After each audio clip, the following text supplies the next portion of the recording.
Hello all welcome back to my channel Telangana రుచులు. ఈరోజు మా అమ్మ అయితే గిన్నెలు చదువుతుంది. వంకాయ కూర చేస్తా అని చెప్పి గిన్నెలు చదువుతుంది మా అమ్మ.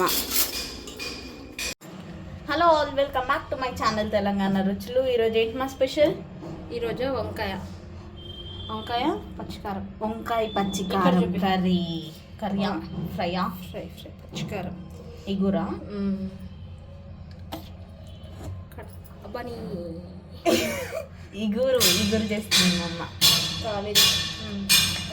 సో ఇదండి ఆయిల్ అయితే వేసుకున్నాము. డిస్టర్బెన్స్ వస్తుంది ఎందుకంటే మా పక్కన బిల్డింగ్ రెనోవేషన్ అవుతుంది అన్నమాట. హాస్టల్కి ఇస్తారు, అందుకనే మొత్తం ఖాళీ చేపించేసి రెనోవేట్ చేపిస్తారు అన్నమాట.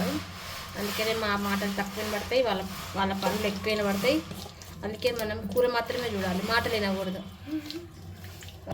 సో ఇదండి ఫస్ట్ అయితే జీలకర్ర ఆవాలు అయితే వేసుకున్నాము. అండ్ నెక్స్ట్ ఆనియన్ చూసారా, ఇంత దగ్గర నుంచి చేసిన మీన పడలేదు.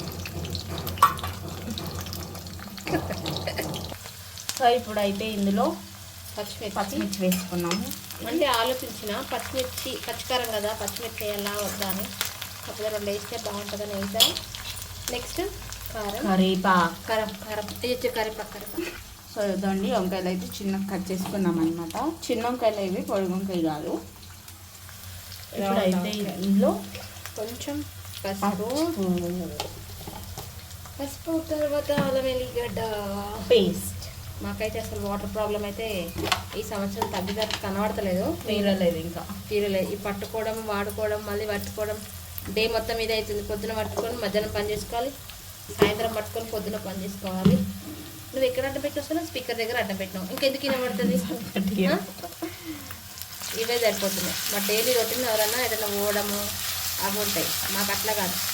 వాటర్ ప్రాబ్లం వల్ల ఎటు పోలేకపోతున్నాం కూడా. పొద్దున లేచినామంటే దాదాపు పని చేసుకుంటే వాటర్, మళ్ళీ సాయంత్రం వాటర్ పట్టుకోకపోతే మళ్ళీ అదొక ప్రాబ్లం. మాకేంటో మళ్ళీ పెద్ద లేవు పట్టుకోవడానికి. అంటే మొన్నటిదాకా వాటర్ ప్రాబ్లం లేకుండా కాబట్టి. సారీ ఇప్పుడు ఇందులో మెంతం కూర వేస్తున్నాను. ఇదండి చిన్న మెంతం. ఇది నా కూతురు టాలెంట్ ఏంటంటే దాన్ని తీసుకెళ్ళి డీప్ ఫ్రీజర్లో పెట్టింది. అది మొత్తం ఏందో కలర్ షేడ్ అక్కడ ఉన్నప్పుడేమో బాగానే ఉంది, తీయంగానే పాపం డల్ అయిపోయింది. ఖరాబ్ అవ్వకుండా ఉంటుంది అనేసి డీప్ ఫ్రీజర్లో పెడితే అందులో ఉన్నంతసేపు ఎన్నో ఐస్ పీస్ లాగా ఉంది, తీయంగానే వాడిపోయింది. ఫ్రెష్ ఉండే అప్పుడు కూడా. మామూలుగా అయితే పాసిపోయిద్ది ఒక 2 డేస్కి. బట్ ఇది ఏంటంటే 2 రోజులైనా తెచ్చి రేపటికి వారం 1 వీక్ అయినా కూడా డీప్ ఫ్రీజ్లో పెట్టా కాబట్టి ఇంకా ఉందన్నమాట.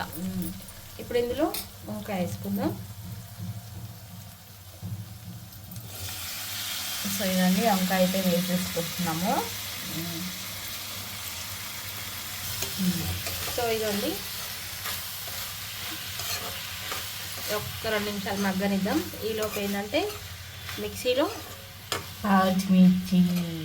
పచ్చిమిర్చి, కొత్తిమీర, కొంచెం సాల్ట్, జీలకర్ర, వెల్లుల్లిపాయ ఇవన్నీ వేసి మిక్సీ పట్టుకున్నాం. ఇందులో కొంచెం ఉప్పు వేద్దాం, రాక్ సాల్ట్. మా అన్నీ సేమే ఉంటాయండి, ఎందుకంటే మేమేం కొత్తగా వెరైటీలు కనిపెట్టినా చేయలేము, చేసినా పడేసుకోవడం. ఎందుకంటే మా ఆయన యాక్సెప్ట్ చెయ్యడు, కొత్త కర్రీస్కి ఎంట్రీ ఇవ్వడు ఇంట్లో, ఓన్లీ పాత కర్రీస్కి.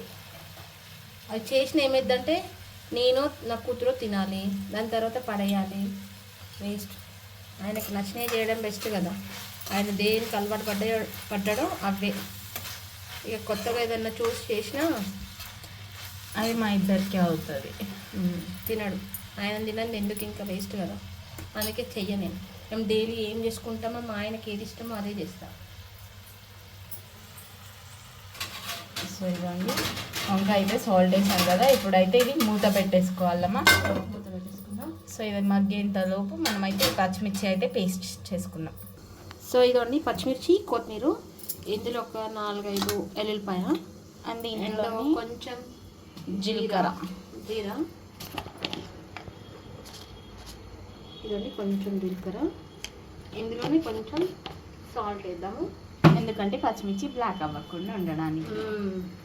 ఇప్పుడు నాకు అర్థమైన మా అమ్మాయి తెలియదు ఎందుకంటే సాల్ట్ అయిపోతే ఉట్టి నల్లగా అయిపోతుంది. సో ఇందులో కూడా రాక్ సాల్ట్ వేస్తున్నామండి. కొంచెమే కర్రీలో వేసాం కాబట్టి అది వంకాయ మిక్సీ పడదాం. ఓకే, మెత్తగానమ్మా. ఇంకా ఇందులో ధనియాల పొడి, ఇంకేంటి గరం మసాలా, కారపొడి, ఇంకేం ఉండవు, ఓన్లీ ఇంతే. సో ఇదే అన్నమాట ఈ కర్రీకి మొత్తం ఫ్లేవర్ అంతా వచ్చేది.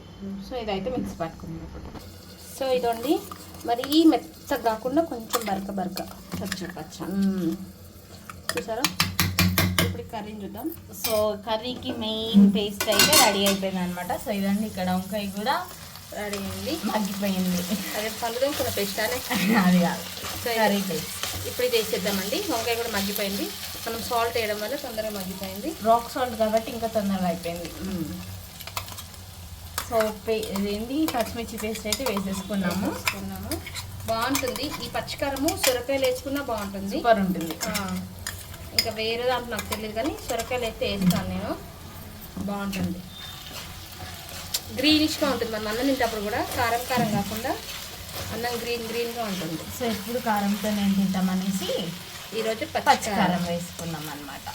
మా ఆయనకి ఇష్టం ఇట్లా పచ్చికారము దగ్గరికి ఇగురులాగా ఉండాలి. ఆయనకి నీళ్ళు పోసిన ఒక పప్పు చారు, మిరియాల చారు, సాంబార్ పలసగా ఉండాలి. కానీ ఏదన్నా పలసగా ఉంటే మాత్రం 32 వంకలు ఉంటాయి. ఇదండి ఒక్క 2 నిమిషాలు మూత పెడదాం. సో ఇదండి కర్రీ అయితే అయిపోయింది. ఆయిల్ మొత్తం పైకి వచ్చిందంటే కర్రీ అయిపోయినట్లు లెక్క. ఓకే, కారమే కాకుండా అప్పుడప్పుడు పచ్చికారం కూడా వేసుకుంటే కూర అదో టేస్ట్గా ఉంటుంది, బాగుంటుంది. దీన్ని డిఫరెంట్ టేస్ట్, కారం డిఫరెంట్ టేస్ట్. ఎప్పుడైనా వేసుకుంటాను చూసారా ఇంకా బాగుంటుంది. మనం పచ్చగా తెచ్చుకున్నాం కాబట్టి బాగుంటుంది, మెత్తగా కలిస్తే బాగోదు. సో అక్కడక్కడ ఇలా కనిపిస్తూ బాగుంటుంది అన్నమాట. సో ఈరోజు అయితే వంకాయ పచ్చికారం కర్రీ అయితే ఇదండి, బాగుంటుంది. నచ్చితే మీరు కూడా ట్రై చేయండి ఒకసారి ఇలాగా.